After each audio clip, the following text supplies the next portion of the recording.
In the quiet town of Mbise, wrapped in the rich green arms of Imo State, lived a woman and her daughter, just the two of them. The daughter, Shinonye, was born on a rainy August morning, 2 years before tragedy hit. Her father, a strong man known by all in Mbise for his honesty and hands that built half the town's rooftops, died mysteriously in his sleep. No illness. No warning. Just a man who laid down to rest and never woke up. His death shattered Mama Shinonye. She wept for a whole season. Then, silence. She pulled her heart into a shell and placed her only daughter at the center of it. From that moment, Shinonye's life was no longer hers. It belonged to her mother's fears. Don't climb that tree. Don't laugh too loud. They might think you're unserious. Don't eat outside. They can poison you because you're special. Don't talk to boys. That's how trouble starts, and Shinonye listened. Always.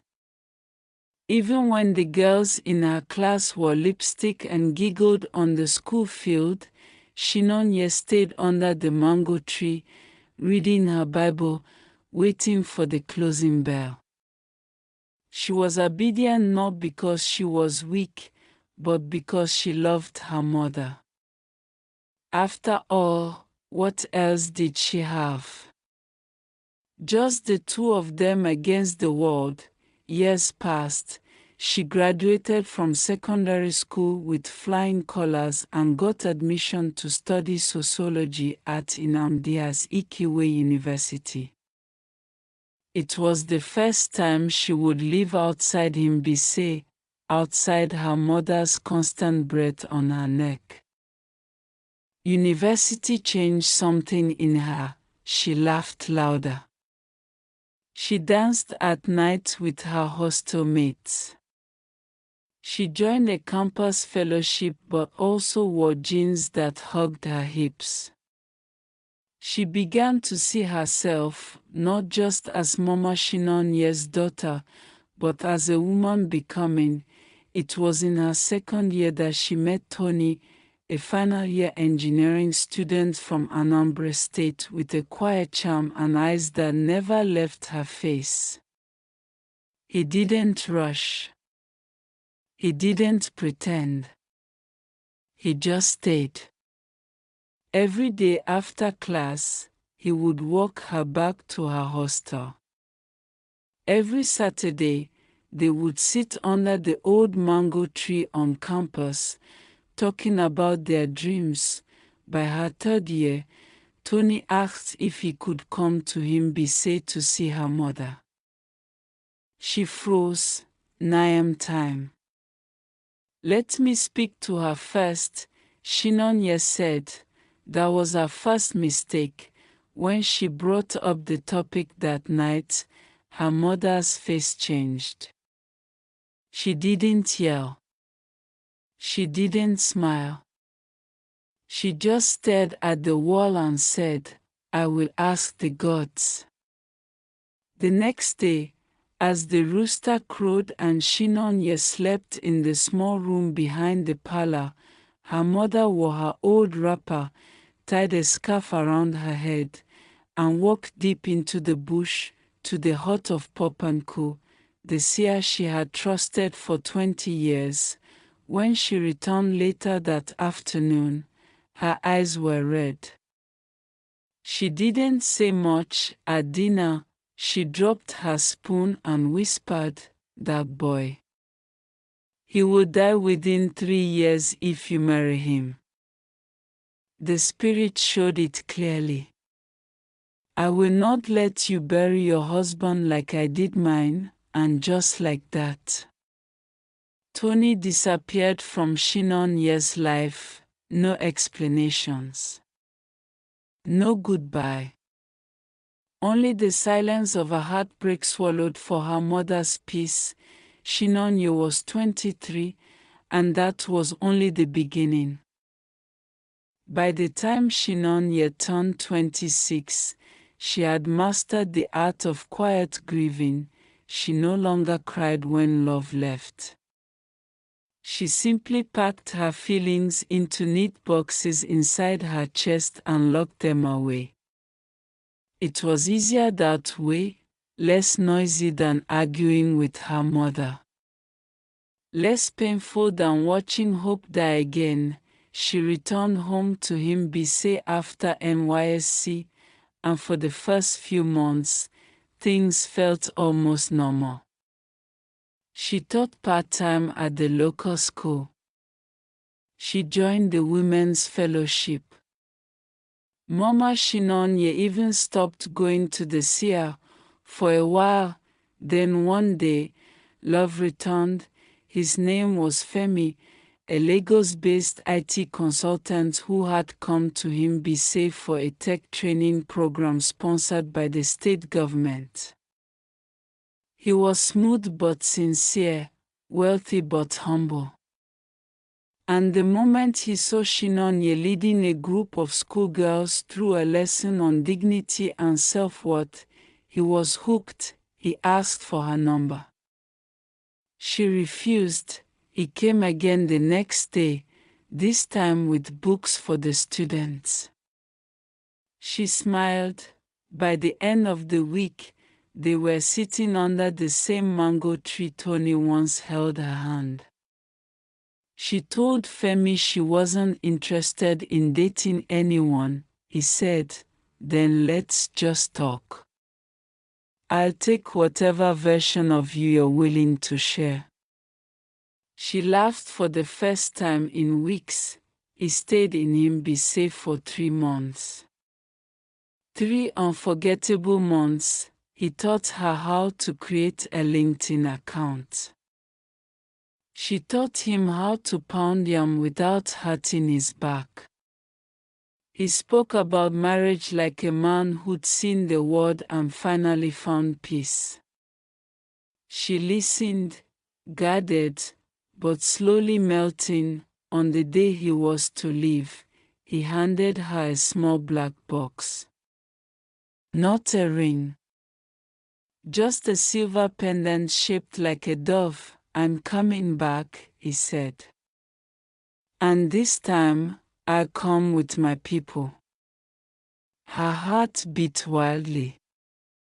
She wore the pendant every day after that. The day Femi returned with his uncle and 2 sisters, Shinonye's world tilted again.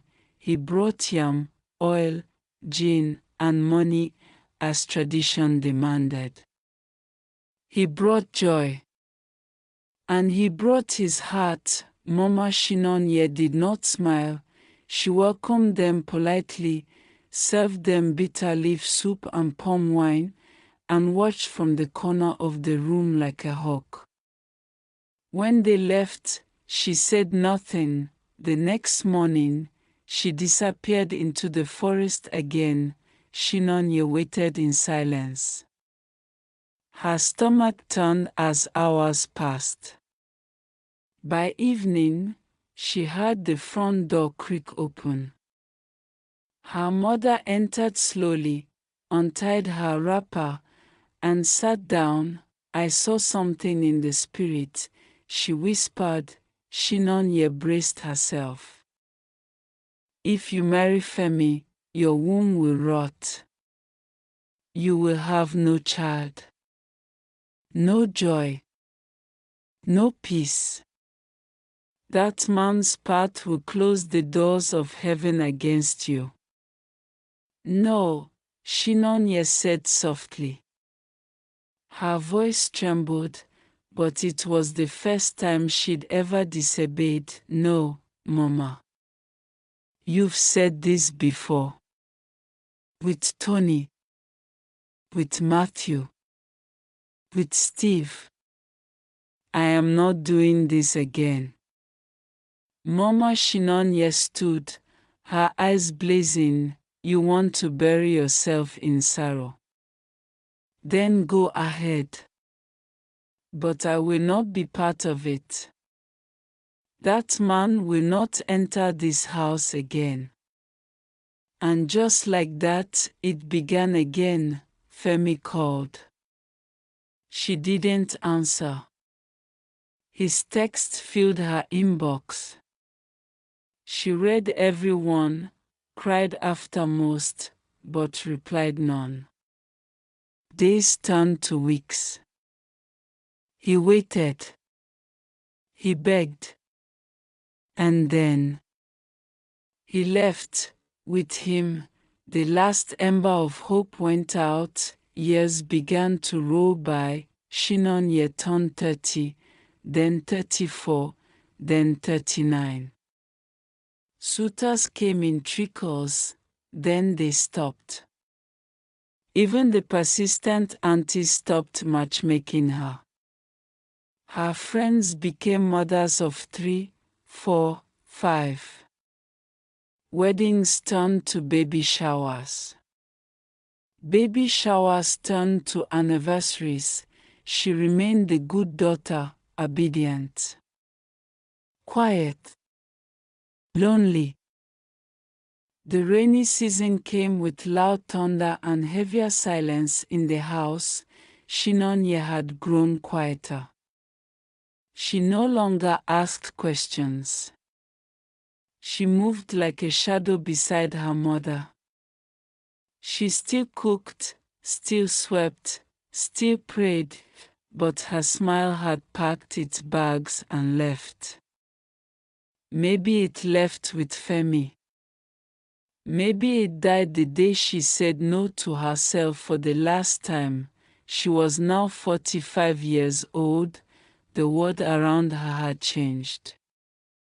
Everyone was online. Everyone was in love. But she remained in Mbise, watching her life like a passenger on a train that wouldn't stop. Then it happened. One Sunday afternoon, while Mama Shinonye was returning from the women's meeting, she slipped and fell in the rain. The neighbors rushed her into the house. Shinonye stayed by her side for days, feeding her, bathing her, praying over her. That week, something strange began to happen. Mama Shinonye couldn't sleep. She would wake up sweating, mumbling things like, the eyes, the forest, the face of Poponko. At first, Shinonye thought it was just fever dreams. Until one night, her mother sat up in bed and said, Shinonye, I need to go and see him. One last time. I must ask. Shinonye shook her head, quietly. But the next morning, she woke up and found her mother gone. She had gone back to the seer, alone. In the bush shrine, the air was thick with wet leaves and silence. The shrine had not changed, same red cloth tied to the poles, same chalk drawings on the ground, same cowries in a circle, but something was different. Poponko was gone. In his place sat a younger man, in modern clothes, holding a smartphone and sipping bottled water. Mama Shinonye blinked. Where is the seer? The man laughed.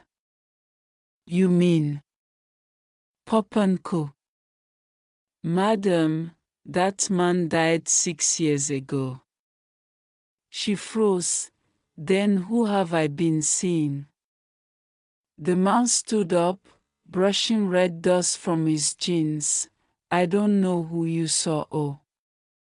But this place. It was a setup.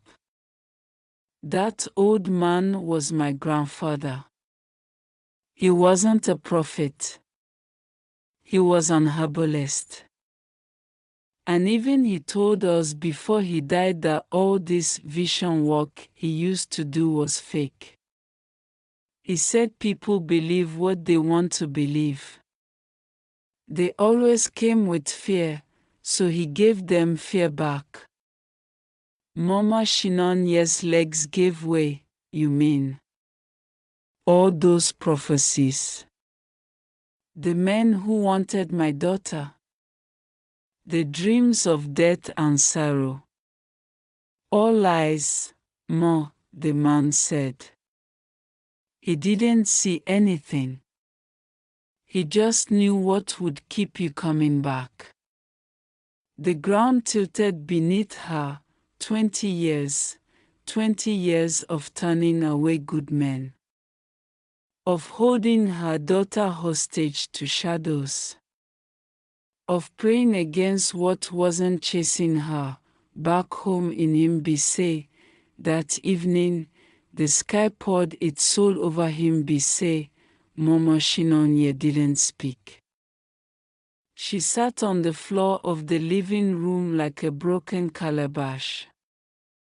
Shinonye tried to ask questions, but all her mother said was, I killed your future.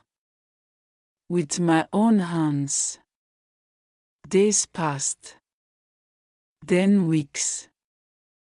The wound wasn't just shame, it was regret. Heavy, silent, and unforgiving. At 45, Shinonye no longer expected love. Or marriage. Or children. That part of her heart died quietly, year after year. All she had now was her mother, and even that, it seemed, was cracking, but for the first time, her mother no longer told her what to do. She no longer carried the air of a prison warden. She was just a woman. A tired, old woman staring at what could have been, and Shinonye, as much as she wanted to hate her. Couldn't, because love and pain had shared the same roof for too long. The morning of Shinonye's 50th birthday came without a single knock on the door, no party, no visitors, no call from long-lost friends, just the wind rustling the plantain leaves behind the house, and the radio playing an old love song in the background. Mama Shinonye had been up since dawn, boiling yam and frying plantain, pretending the day was ordinary, but Shinonye sat on the edge of her bed, holding the silver dove pendant in her palm, remembering Femi. She still hadn't married, still lived in the same house, still kept her mother's routine, wake, pray, cook, sweep, sleep, but something inside her had changed. She no longer waited for love, she no longer feared loneliness. She had accepted her life like someone who finally understood a song's lyrics after listening for years. Still, she missed what could have been. She stood in front of a mirror, makeup half done, gilly still open on the bed. Her phone rang. It was Femi. He was outside the gate with his sister. Chinonye smiled wide. It was supposed to be the introduction. Her mother came into the room that day, looked her in the eye, and said, they must leave. He carries a shadow. And that was it. That memory still lived inside her bones like an old wound that never healed right. Later that evening, Mama Shinonye came into the room holding a white envelope. What's this? Shinonye asked. Her mother sat slowly beside her. She had aged visibly, her skin thinner, her voice quieter. It's Land papers, she said. I want you to have it. The small piece your father left. Build something on it. Something yours. Shinonya stared at the paper, confused, her mother's eyes filled with tears. I know it's too late to give you a husband, or children, or a life outside this house. But if I die tomorrow, I want to know you have something to call your own. Shinonya didn't cry, she just nodded slowly, then placed the envelope on the table and returned to peeling yam. Later that night, she sat outside, looking at the stars. The wind carried faint laughter from a nearby compound, a wedding celebration. Music, drums, dancing. She didn't envy them, she didn't curse her fate, she just listened. A neighbor's child walked past and waved. Auntie Nonye. Happy birthday. She smiled. Thank you, Amoka. Then she whispered under her breath, 50. I made it. Even if this is all I ever get. I made it. In the stillness of that night, with nothing but her own breath and the stars above her, Shinonya felt something she hadn't felt in decades, peace. It wasn't the life she imagined, but it was hers. Life settled into routine again. Shinonya woke early. She tended the garden. She cooked for herself and her mother. She taught children English after school, earning just enough to feed them both. Nothing changed, but everything felt different. Her mother no longer controlled her. She barely spoke unless necessary. The guilt still lingered like perfume that wouldn't wash off. Sometimes Shinonya caught her mother staring at her with watery eyes, perhaps wishing she could go back in time and undo it all, but time does not reverse. One day, Shinonya received an invitation to speak at a community women's empowerment program in Owerri. She had been volunteering with a foundation that helped girls stay in school. The organizer, Mrs. Udo, had heard of her patience, her work ethic, her story. At first, Shinonya declined. What will I say to people? What do I have to offer? Mrs. Udo replied, You have lived. That's more than enough. So, for the first time in over a decade, Shinonya packed a travel bag and boarded a bus out of Mbise. Owerri felt like another planet, bright roads, tall buildings, confident women, laughter that didn't feel heavy. She sat quietly through the first half of the program, nodding along as women shared their stories, some painful, some powerful. Then it was her turn. She walked to the stage, looked at the crowd, and said, My name is Shinonya. I am 50 years old. And I want to tell you that peace doesn't always look like a wedding ring or a child's laughter. Sometimes, peace is just knowing who you are after the storm has passed. When she finished, the room was silent. Then, applause. Then, tears. People lined up to hug her. Some whispered, Thank you. That was my story too. That evening, at the hotel lobby, A tall, salt-and-pepper-haired man approached her as she sat with a cup of tea. He wore a white senator and had a gentle presence. "My name is Amodi, by the way. I work with the Ministry of Local Education.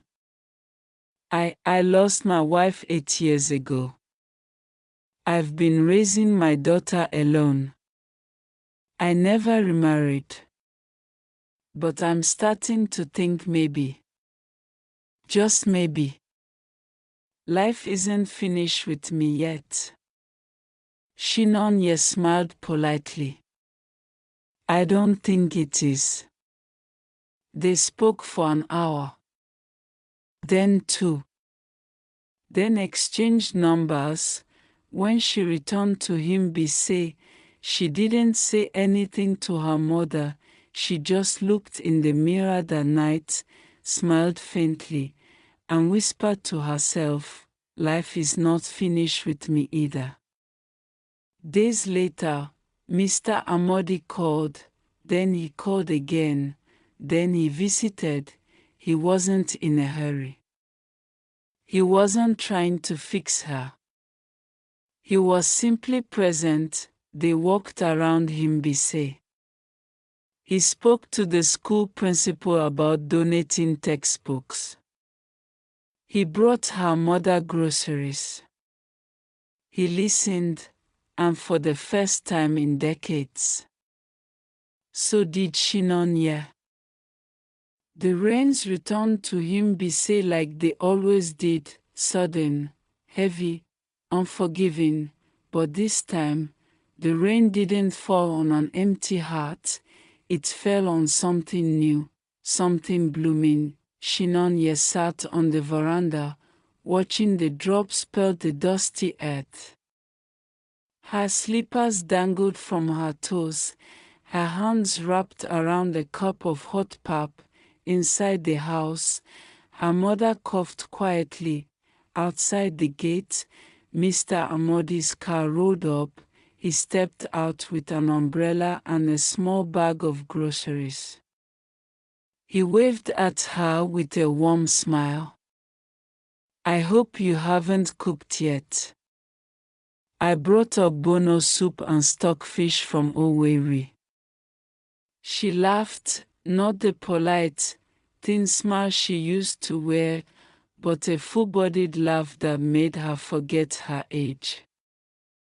Later that evening, they ate together with her mother. It was the first time in over 15 years that a man had sat in that house and shared a meal without judgment hanging in the air. Mama Shinonye was quiet at first. Watching, then. She spoke, "So, Amodi, you said you lost your wife?" He nodded. "Yes. She was a teacher. Kind-hearted. Cancer took her." "I'm sorry," she said. And surprisingly, she meant it. She turned to Shinonye. "And this one? Are you planning to push him away too?" Shinonye blinked. "No, Mama. Not this time." A pause. Then her mother sighed deeply and said something Shinonye never imagined she would hear. "Then don't wait for me to bless it. Go and find your joy before it grows tired of waiting." That night, Shinonye cried in her room, not because she was sad, but because after all the years of silence, manipulation, and regret, her mother had let her go. Over the next few weeks, Amodi continued to visit. He never forced anything, never rushed. Sometimes he just sat on the veranda with her and read the newspaper. Other times, They walked around the village and laughed at the goats blocking the road. He told her he was ready to marry again, not because he was lonely, but because his heart had finally found peace in her voice. At 51, Shinonye felt love again, not the blushing, dizzying kind of her youth, but the steady, intentional kind. The kind that didn't beg to be noticed. The kind that just showed up and stayed. One night, it rained harder than it had in years. The lightning cracked like gunshots. Thunder rolled across the sky like drums of war. Shinonye rushed to shut the windows, then ran into her mother's room to check on her. Her mother lay still, eyes closed. Her breathing was shallow. "Mama." She whispered. No answer. She touched her mother's forehead. It was warm. Too warm, Mama. Still. Nothing. By morning, the rain had stopped. So had her mother's breath. The sun didn't rise that morning. Not for Shinonye, the village of Himbise stirred slowly. Roosters crowed. Firewood cracked under pots. But inside the small house with the blue gate, grief sat like fog. Mama Shinonye was gone. No final words, no dramatic farewell, just breath. That stopped. Shinonye sat beside the body, her mother's cold hand in hers. She didn't cry loudly. She didn't scream. She just stared at the woman who had been her ward and her prison for 50 years. They had shared everything, even silence, even sorrow. She thought she would feel angry when this day came. But she didn't. She just felt empty. News spread fast. Women from the fellowship came. Neighbors brought mats and kerosene lamps. The elders offered condolences. Her old classmate, Nkechi, returned from harbor to sit beside her. She lived long.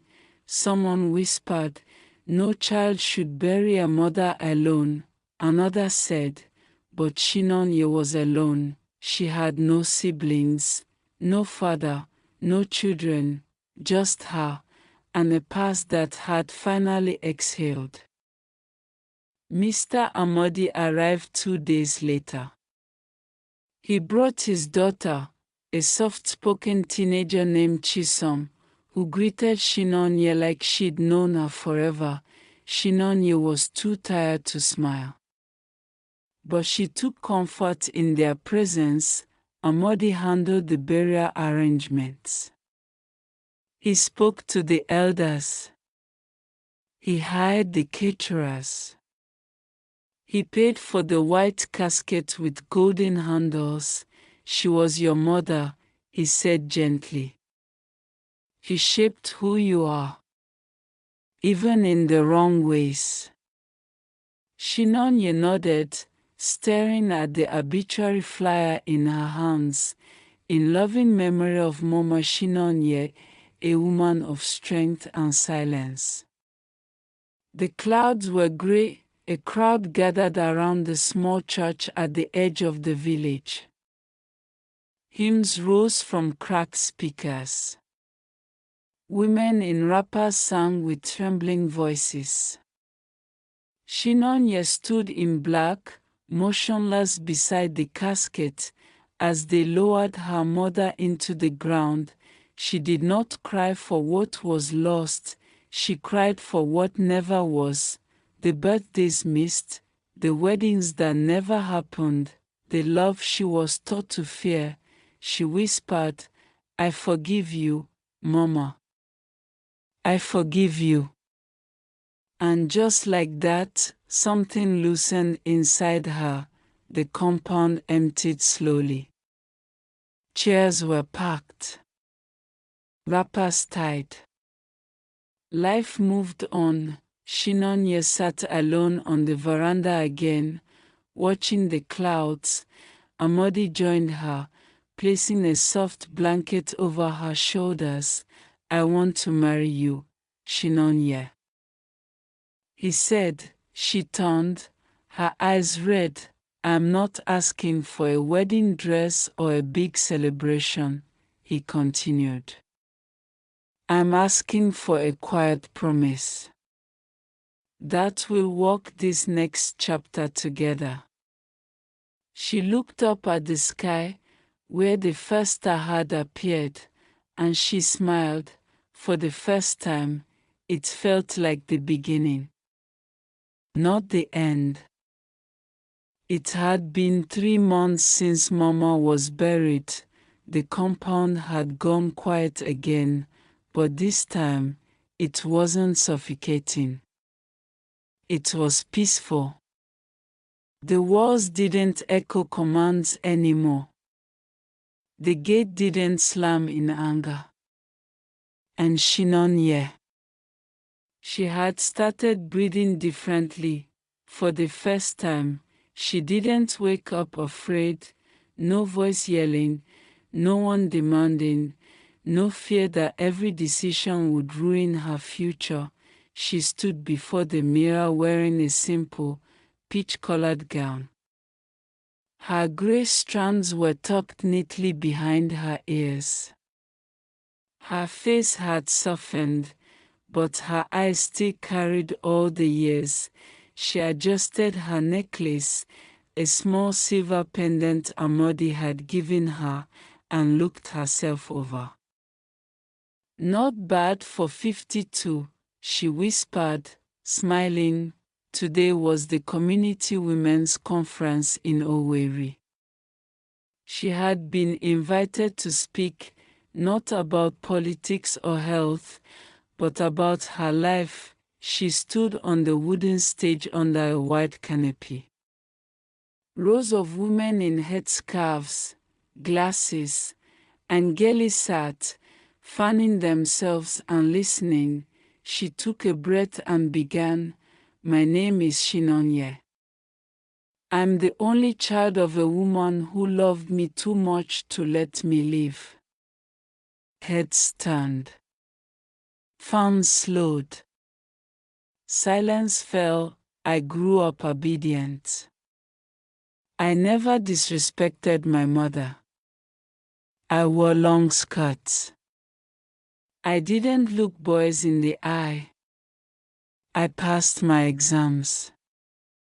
I did all she asked until it was time to fall in love. Each time a man came, she ran to a seer. And every time, the seer said, "No, he will die." So I said no. Again and again. Until I turned 45. Then we found out the seer was fake. Gasps echoed across the crowd, but by then, it was too late. No one came again. She meant well.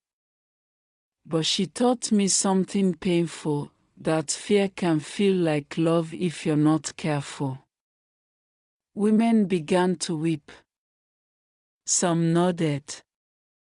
A few young ladies stood up, wiping their eyes. So I'm standing here to say to mothers, let your daughters choose. Let them fail. Let them love. Let them live. Thunderous applause followed. It wasn't just clapping, it was healing. That night, Shinonye sat with Amodi on the same veranda, watching children chase fireflies in the compound. "I saw the video," he said. "It's gone viral. People are sharing your speech across the country." She chuckled. That was never the plan. But maybe it was, he replied. Maybe your story was meant to set others free. She turned to him. I want to marry you, Amodi, she said. Even if it's just with 2 witnesses under the mango tree. He smiled. You don't need to wear white, he said softly, and she replied, I'm not starting over. I'm just starting, for the very first time. Few months later, there was a wedding canopy under the mango tree, chairs, laughter. Amadi in a cream-colored native chignon in a beautiful green dress, dancing gently, young girls from the village watching her with awe. When parents try to shield their children from pain, they sometimes end up blocking their joy too. Life must be lived, not in fear, but in freedom. Let your daughters choose, stumble, and rise. For it's in their rising that they become.